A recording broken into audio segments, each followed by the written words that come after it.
반갑습니다. 돌집사TV입니다. 자, 그러면은 오늘 두 번째 영상 한번 풀어보도록 하겠습니다. 자, 1번.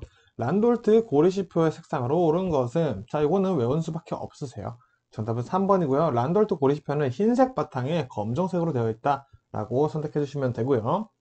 2번. 중앙분리대, 방호 물타리의 역할로 옳지 않은 것은 보겠습니다. 자, 1번. 상하차도의 교통분리를 담당한다. 자, 이거는 중앙분리대의 역할이고요. 2번. 보행자에게 안전섬을 제공한다. 자, 이것도 중앙분리대죠. 자, 3번. 광폭분리대는 도로작업, 차량 정지 공간을 제공한다 라고 되어 있고요. 자, 4번. 도로 교통 통계에 따르면 사고를 예방한다 라고 되어 있는데 정확히는 사고를 예방한다라고 볼 수는 없겠죠. 구체적으로 봤을 때는 지금 방호 울타리가 해당하진 않고요. 방호 울타리는 사고 형태를 변경해 주는 겁니다. 자, 대형 사고를 뭐 소형 사고로 줄여준다던가 중앙선 침범 사고를 뭐 단순한 추돌 사고로 바꿔준다던가, 즉 사고가 아예 안 나가는 게 하는 게 아니라 사고의 형태를 조금 더 적게 변형시켜준다 라는 개념을 잡아주시면 될 것 같습니다. 3번. 다음 중 용어의 정의가 틀린 것은, 자, 1번. 차로, 차마가 한 줄의 도로로 정해진 부분을 통행하도록 차선으로 구분한 차도의 부분이다. 자, 이거 맞는 말이겠죠. 자, 2번. 차선, 보도와 차로를 구분하기 위해 그 경계 지점을 안전표지로 표시한 선이다. 자, 이거 틀렸죠. 자, 요거 잘 읽어보면 풀 수 있습니다. 보도와 차로를 구분하기 위한 게 차선이 아니겠죠. 자, 차로와 차로를 구분하기 위해서 만들어진 게 차선이다. 알아두시면 되겠고요. 자, 보도도 볼게요. 연석선, 안전표지나 그와 비슷한 인공구조물로 경계를 표시하여 보행자가 통행할 수 있도록 한 도로의 부분을 보도라고 하고요. 정차, 운전자가 5분을 초과하지 않고 차를 정지시키는 것이 정차적 5분의 기준. 주차는 그럼 뭘까요? 주차는 즉시 운전이 불가능한 경우를 우린 주차라고 얘기를 한다. 알아두시면 되고요. 4번. 물류 전략의 8가지 핵심 영역으로 묶여있지 않은 것을. 자, 보겠습니다. 물류 전략의 8가지 핵심, 일단 뭐냐? 제일 긴 거. 로지스틱스, 네트워크, 구축, 전략이 있고요. 전략이 있고요. 그 다음에 두 번째, 공급망 설계가 있고요. 공급망 설계. 세 번째, 창고 설계 있죠? 창고 설계. 그리고 네 번째, 고객 서비스 수준 결정. 수준 결정. 그리고 다섯 번째가 조직 변화 관리. 지금 저처럼 한 번씩 써보시면서 외워보세요. 자, 그리고 여섯 번째, 정보 기술 관리. 정보 기술 관리. 자, 그리고 일곱 번째, 수송 관리. 그리고 여덟 번째, 자재 관리다. 자, 그럼 여기 해당하지 않는 거 3번이죠. 소비망 설계는 존재하지 않는다. 봐주시면 되겠습니다. 자, 한번 써보시면 금방 외워지실 거예요. 자, 5번. 신호기의 설명에 대한 것 중 옳지 않은 것은, 자, 1번부터 볼게요. 적색의 등화. 차면은 정지선, 횡단보도 및 교차로의 직전에 정지한다. 그쵸? 황색의 전멸. 깜빡깜빡이는 거죠. 차만은 다른 교통 또는 안전표지에 주의하여 주행한다. 그렇죠. 적색의 전멸, 적색이 깜빡이는 거죠. 자, 차만은 차로를 진입할 수 없고 신속히 차로를 변경해야 된다. 틀렸죠? 자, 적색 전멸도 마찬가지로 주의하면서 주행을 해야 돼요. 대신 요 앞에 우리 정지선이나 횡단보도가 있는 경우에는 일시 정지한 뒤 교통 상황을 보고 주행을 해야 된다라는 내용이 적색 전멸과 황색 전멸의 차이니까 잘 이해해 주시면 될 것 같고요. 6번 보겠습니다. 눈이 20mm 이내로 쌓인 경우 감속해야 하는 규정은, 자, 20mm 이내로 쌓였어요. 그러면은 우리는 20% 감속이고요. 20mm 이상으로 쌓였다. 그런 경우는 50% 감속이죠. 그래서 정답은 2번 되겠습니다. 7번. 자동차 배출가스 색으로 구분하는 엔진의 상태가 아닌 것은, 1번부터 볼게요. 청색, 완전 연소 시 배출되는 정상 상태. 요거 맞죠? 검은색, 혼합가스가 들어간 불완전 연소되는 상태. 불완전 연소, 검은색 맞죠? 흰색, 다량의 엔진 오일이 실린더 위로 올라와 연소되는 상태. 맞죠? 4번, 무색, 극소량의 엔진 오일이 실린더 위로 올라와 완전 연소된 경우. 틀렸죠? 자, 정상이죠, 무색도. 청색과 무색은 정상색이다 라고 보시면 되겠습니다. 8번. 화물자동차의 운행상 안전기준 중 옳지 않은 것은, 1번. 적재 중량은 규정의 120%다. 틀렸죠. 자, 그럼 120% 아니라 몇 퍼센트일까요? 110%죠. 이거 잘 외우셨을 거 생각 들고요. 자, 길이는 자동차 길이의 10% 더한 길이, 이륜차는 3cm 더한 길이 맞죠? 높이는 지면으로부터 4m. 근데 안전고지를 받은 경우, 안전하다는 판정을 받은 경우에는 4.2m까지 가능하고요. 너비는 후사경으로 백미러로 후방이 가능한 정도면 된다 라고 보시면 되겠죠. 9번 도주사고에 해당하지 않는 것은 1번 사상사실을 인식하고 가는 경우, 이거는 그냥 도주사고죠. 피해자를 방치한 채 연락처를 남긴 경우, 이것도 당연히 도주사고죠. 한번 피해자에게 가해자가 연락처를 건네주고 간 경우, 자, 요거 같은 경우는 지금 우리 암묵적으로 가해자가 연락처를 받을 수 있는 상태라고 인지를 하고 있는 겁니다. 그래서 이거는 도주사고로 해당은 되지 않겠죠. 그래서 4번 당연히 도주사고고요. 이 도주사고에서 우리가 핵심 알아야 될 건 연락처와 후속 조치고요. 추가로 좀 알아두실 거, 우리 어린이나 장애우 같은 분들은 스스로 합리적인 판단을 못 하실 수 있어요. 그래서 그런 분들이 괜찮다고 해도 연락처를 꼭 남겨주시고 가능하면 보호자에게까지 연락을 주셔야지 도주사고로 나중에 경찰한테 잡히는 일 없다는 거 꼭 알아두시고요. 10번 보겠습니다. 중앙선 침범 사고에 해당하지 않는 것은, 자, 1번 차체의 극일부가 중앙선 침범한 거, 극일부도 당연히 침범이죠. 앞지르기 위해 중앙선 침범 당연하죠. 중앙분리대, 울타리, 철책 등을 넘어간 경우는 그냥 중앙선이죠. 자, 불가항력적인 상황으로 인해 중앙선을 침범하는 경우, 자, 요게 해당하지 않죠. 자, 내가 차가 있는데 중앙선이 있어요. 차가 뒤에 와서 이렇게 꽝 하고 충돌했어요. 그래서 차가 이렇게 추돌로 인해 중앙선을 넘어버렸죠. 그러면은 불가항력적이죠. 내 의도가 아니었잖아요. 그런 경우는 중앙선 침범 사고로는 안 본다 라고 보시면 되겠습니다. 1번 보겠습니다. 과속사고의 성립 요건 중 운전자연에 해당하지 않는 것은 1번 제한속도 20km를 초과하여 인명피해를 입힌 경우, 자, 인명피해까지 입었고 20km 넘었어요. 당연히 운전자연에 해당하고요. 제한속도 20km 초과하여 대물피해만 입힌 경우, 자, 속도를 초과했는데 대물피해만 입혔다. 이런 경우에는 우리 운전자연에 해당되지 않고요. 자, 이런 경우는 정확히는 우리 피해자 요건이 없다라고 볼 수도 있습니다. 대물피해만 입었기 때문에 피해자가 없죠. 그래서 우리 피해자적 요건에도 해당하지 않고요. 그래서 정답은 2번이 됐고요. 3번은 최고속도 제한 100km에 도로 눈이 22 이상 쌓였어요. 그러면은 최고속도는 50km로 제한이 되겠죠. 자, 근데 60으로 다녔다. 그러면은 과속이죠. 비에 젖은 도로 최고속도 제한 80km인 도로다. 근데 90으로 제한했다. 자, 비에 젖었으면 20% 감속이에요. 그래서 우리 64km로 달려줘야 되는데, 자, 64 플러스 20. 그래도 84까지는 괜찮은데 90으로 달렸네요. 과속 맞죠? 12번. 공동 수송의 장점이라 볼 수 없는 것은, 자, 정답 바로 보겠습니다. 정답은 3번이죠. 안전된 수송 시장의 확보. 자, 요거는 내용이 잘 틀렸죠? 안정된 배송 시장의 확보가 되어야 되죠. 그러면서도 요 내용은 뭐다? 공동 배송의 장점이다. 즉 3번 같은 경우에는 아예 공동 수송의 장점에 들어가지 않다라는 거 보시면 좋을 것 같습니다.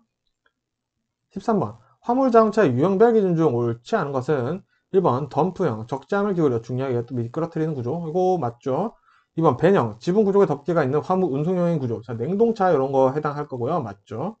특수용도용, 사고로 인해 운행이 어려운 자동차를 군환 가능한 구조. 군환 가능한 차는 군환차죠. 그래서 3번 특수용도용이 아니겠습니다. 군환차에 대한 설명이었죠. 14번. 운송사업을 하는 자의 책임에 대한 설명으로 옳지 않은 것은, 자, 요거 정답부터 먼저 보고 말씀드릴게요. 정답은 4번이고요. 자, 화물의 인도기한을 지난 후 100일 이내에 인도되지 않으면 화물은 멸실된 것으로 본다. 맞는 말 같은데 정확히는 3개월이고요. 3개월이나 100일이나 비슷하지만 어쨌든 규칙은 3개월이라는 거 알아두시고요. 그래서 우리 볼 거는 2번 보겠습니다. 국토교통부 장관은 손해배상에 관하여 국토교통부령으로 정하는 바에 조정할 수 있다. 자, 손해배상은 누가 정한다? 국토교통부 장관이 정한다 라는 거. 그리고 국토교통부 장관은 화주가 분쟁 요청을 하면 지체 없이 사실을 확인하고 조정안을 작성해야 된다. 뭐 나중에 일주일 뒤에 확인해도 된다 이런 게 아니라 지체 없이 사실을 확인해야 한다 라는 거 알아두시면 되겠습니다. 15번. 화물자동차 운송사업 허가를 취소하는 경우가 아닌 것은, 자, 요거 보겠습니다. 허가를 취소하는 경우가 아닌 거죠. 자, 2번이죠. 자, 부정 거짓의 방법으로 운송사업 변경 허가를 받은 경우, 자, 이런 경우에는 한 번 어겼어요. 그러면은 30일 운행 정지가 들어갑니다. 자, 근데 또 걸렸어요. 1차에 2차로 걸렸어요. 자, 그러면 감차 조치가 들어가요. 자, 근데 이 30일 운행이나 감차 조치를 또 어겼다. 그러면은 그때는 운송사업 허가 취소가 됩니다. 근데 그 전에 거짓으로 운송사업 변경 허가를 받은 경우에는 일단 첫 번째, 두 번째는 바로 취소하는 것은 아니다 라는 거 알아두시면 되겠습니다. 16번. 기업 물류에 관한 설명으로 옳지 않은 것은, 자, 1번 보겠습니다. 주활동은 대고객 서비스 수준, 수송, 재고 관리, 주문 처리. 자, 주된 활동 맞죠? 지원활동, 보조활동이라고도 나올 수 있어요. 보관, 자재관리, 구매, 포장, 정보관리, 플러스 판매 이런 것들도 우리 보조활동, 지원활동으로 볼 수가 있고요. 자, 기업물류, 각 지역 간의 재화와 교환을 가져올 수 있다. 자, 그렇겠죠. 지역 간의 물류가 가능하기도 하겠죠. 4번, 물류 활동의 범위는 물적, 공급 과정에 국한된다. 자, 공급이 아니라 유통 과정까지 당연히 들어가겠죠. 공급 플러스, 자, 공급만 하는 것이 아니라 공급과 유통 과정 둘 다 하는 것이 기업 물류 활동 범위다 라고 봐주시면 될 것 같습니다. 그래서 정답은 4번이죠. 17번, 자동차 종합검사의 실시권자로 옳은 것은, 자, 요거는 누굴까요? 종합검사죠. 자, 그러면 자동차 상태도 잘 볼 것이고, 종합검사니까 이 환경에 관한 배기가스, 매연 이런 것도 같이 보겠죠. 그러면은 두 명인 게 좋겠죠. 국토교통부 장관과 환경부 장관 둘이서 같이 한다 라고 보시면 되겠고요. 18번, 자동차 종합검사에서 재검사의 기간은, 자, 10일 이내, 무조건 재검사는 10일이죠. 자, 합격 받은 다음 날부터, 구체적으로는 우리 다음 날부터 합격 기준이나 어떤 평가를 받은 다음 날부터 10일이다 라고 구체적으로 좀 더 외워주시면 되고요. 19번 보겠습니다. 저공해 자동차로의 전환명령, 배출가스 저감장치의 부착 및 교체, 저공해 엔진으로 개조 및 교체 명령을 이행하지 않은 경우로 옳은 것은, 자, 과태료네요. 자, 요런 경우에는 우리 얼마? 300만 원이라는 거 바로 머릿속에 외워주시면 되고요. 20번. 전방의 대상물까지의 거리를 목직하는 것과의 기능의 명칭은, 이건 살짝 어렵습니다. 우리 눈으로 보는 거니까 시야 아닌가? 라고 생각할 수 있는데, 지금 여기서는 심경각과 심시력이라는 거 알아두시면 좋을 것 같습니다. 21번. 공급망 관리. SCM의 개념이 아닌 것은, 자, SCM이라는 건 우리 기본적으로 협력이 필요한 것이라고 했어요. 자, 한번 보겠습니다. 1번. 공급망 내 각 기업들은 상호 협력하여 공급망 프로세스를 재구축하고 업무 협약을 맺으며 공동전략을 구사하게 된다. 자, 당연히 맞는 말이겠죠. 공급망은 상류와 하류를 연결시키는 조직의 네트워크를 말한다. 그렇죠. 모든 거를 묶어버리는 하나의 프로세스를 만드는 네트워크다 라고 보시면 되고요. 공급망 관리는 기업과 협력을 기본으로 배경하는 것이다. 그렇죠. 협력에 관한 내용이 나온다. 그럼 무조건 거의 맞는 내용이에요. 자, 4번. 공급망 관리는 수직 계열화와 같다. 자, 4번이 틀렸죠. 수직 계열화가 아니라 수평적 계열화다. 우리 수평적 계열화로 붙겠죠. 자, 하나의 구조를, 우리 이 관리되는 여러 가지에 필요한 기업들을 하나로 보는 거예요. 그래서 우리는 다 수평적인 관계다. 이런 식으로 해서 이해를 해주시면 좋을 것 같습니다. 구체적으로 조금 내용은 다르긴 한데 이런 식으로 외우면 더 좋을 것 같아요. 22번. 화물자동차 중 환경불량에 따라 공회전지항장치 부착을 명령할 수 있는 것은, 자, 요거 뭔지 제가 말씀드렸었죠. 정답은 1번입니다. 택배용으로 1톤 이하인 배영 화물자동차 플러스 택시, 그리고 버스, 뭐 전용 버스, 관광버스, 시내버스, 마을버스 다 해당된다는 거 알아두시면 좋을 것 같습니다. 자, 그래서 우리 택시나 이렇게 택배형 차, 버스 항상 거의 뭐 24시간 운행 중이죠. 그래서 공회전 제한장치가 붙는구나 라고 이해를 하시면 금방 외워지실 거예요. 23번. 방수 포장의 특징이 아는 것은, 자, 정답은 바로 3번이죠. 자, 이런 거 지금 3번 보니까 특징이 아닌 것은이잖아요. 채소, 과일, 식품 내 흡습으로 인한 변색 방지. 자, 채소, 과일, 식품은 흡습도 흡습이지만 사실은 탈습이 더 큰 문제가 될 수 있겠죠. 그래서 이 방수 포장 같은 경우에는 우리 내장지, 이렇게 박스를 포장한다면 그 박스 안에 비닐로 방습, 이제 수분이 들어오지 않게 해주는 거죠. 또한 수분이 나가지 않게 해주는 것도 같이 이해를 해주시면 좋을 것 같습니다. 그래서 3번 같은 경우에는 뭐 탈습으로 바꾸는 게 조금 더 맞는 말이다 라고 볼 수가 있겠죠. 자, 그리고 1번과 조금 대조되죠. 사료, 비료, 시멘트 등 이런 것들은 우리가 탈습, 더 이상 수분은 없어요. 그래서 흡습되는 것으로 부피가 느는 것, 이런 사료 같은 거 방지해 주는 게 방수 포장이다. 근데 채소, 과일, 식품은 흡습이 아니라 탈습이 더 위험한 거겠죠. 자, 24번 보겠습니다. 화물의 포장이 부실하거나 불량한 경우 처리 방법이 아닌 것은. 자, 1번 고액의 보강 포장하도록 양해를 구한다. 요거 맞죠? 심지어는 거절할 수도 있어요. 2번 맞죠? 보강 포장 거부하면 집화를 거절할 수도 있다. 굳이 할 필요 없습니다. 3번 고객이 보강 포장을 거부할 경우 면책사항의 자필 서명을 받아 보관한다. 자, 보강 포장을 안 해도 된다라고 하시면은 면책사항의 자필을 꼭 받으세요. 그러면은 이제 뭐 인수해도 상관은 없다 라고 보시면 되고요. 4번 포장비를 운송자가 부담한다. 그거는 솔직히 아니죠. 그쵸? 소비자, 고객이 하는 게 맞겠죠. 25번 신속 대응의 내용으로 옳지 않은 것은, 신속 대응, 퀵, 빠르게 리스폰스 대응한다 라는 거죠. 자, 1번 볼게요. 가장 최신의 신속한 물류 기법이다. 자, 요즘에는 사실 훨씬 더 많은 게 나왔지만 이 시험 문제에서는 일단 이렇게 나오면 맞다라고 보시면 되고요. 소비자에게 변화를 즉시 파악하여 적시, 적소, 적당한 가격으로 소비자에게 제공하는 것을 원칙으로 한다. 고객 만족을 이끌겠다라는 거죠. 자, 이건 맞고요. 3번 소매업자는 유지비용 절감, 상품 회전율을 얻고 제조업자는 수요 예측, 자산 회전율을 얻고 소비자는 상품 다양화, 낮은 소비자 가격을 얻는다. 자, 이것도 맞는 내용이에요. 이 내용이 좀 자주 나옵니다. 4번 생산 유통기간을 줄이는 것을 최우선으로 하여 그 성과를 얻는다. 자, 뭔가 기간을 줄이는 걸 중요한다라고 했었던 것 같은데 라고 어물쩍 외우셨으면 요거 풀기 힘들죠. 4번이 일단 틀린 내용이에요. 자, 왜냐? 생산 유통기간을 줄이는 것 뿐만 아니라 자, 리드 타임, 전체적으로는 리드 타임을 다 줄이겠다라는 게 내용이 들어가야 됩니다. 그리고 이 성과를 내가 얻는 것이 아니라 소비자, 유통업자, 제조업자, 우리 다 같이 나눈다. 어떻게 그 이익을 나누냐? 3번 내용 있잖아요. 소비자는 이렇게 유지비용 절감하라고, 제조업자는 수요 예측, 자산 회전율을 얻고, 우리는 낮은 소비자 가격을 얻듯이 이렇게 QR을 통해서 성과를 모두 나누는 기법이다 라고 알아주시면 되겠습니다. 26번 슈링크 방식에 대한 설명 중 옳지 않은 것은, 자, 1번 통기성이 없다. 맞죠? 자, 고열의 터널을 이용해 화물을 고정한다. 그렇죠? 열축성 플라스틱 필름을 사용한다. 맞죠? 비용에 많이 들지 않는다. 자, 비용이 굉장히 많이 드는 포장 방법이라고 볼 수가 있겠습니다. 요 내용은 제가 설명드렸으니까 기억 안 나시는 분들 다시 설명 들으시면 좋을 것 같고요. 27번 팔렛 붕괴 방지 요령 중 틀린 것은 팔레트죠. 자, 보겠습니다. 1번 화물이 얽히지 않게 사이사이 합판을 넣는다.